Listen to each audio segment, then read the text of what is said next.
শাবান মাসে তুমি ইবাদতের অভ্যাস করো, রোজা রেখে রেখে তুমি নিজে তোমার নফসটাকে কাবু করে রাখো।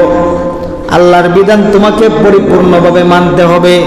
রমজান মাসে তুমি লম্বা সময় লাগাইয়া তারাবির নামাজ পড়তে হবে, তাহাজ্জুদের নামাজ পড়তে হবে, সারাদিন ক্ষুধার্ত থাকতে হবে।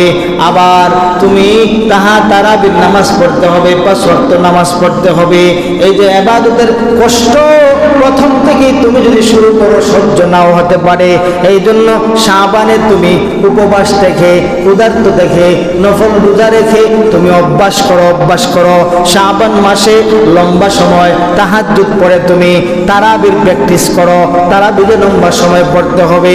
তুমি যদি শাবান মাসটাকে এমনভাবে রিহার্সেলের জন্য তুমি যদি ইবাদত আল্লাহর গোলামির মাস রমজান মাস আসার আগে তুমি যদি শাবান মাসে তুমি নিজেকে ফিট করতে পারো ইবাদতের জন্য, তাহলে রমজানের ইবাদত, রমজানের আল্লাহর গোলামি তোমার জন্য সহজ হয়ে যাবে।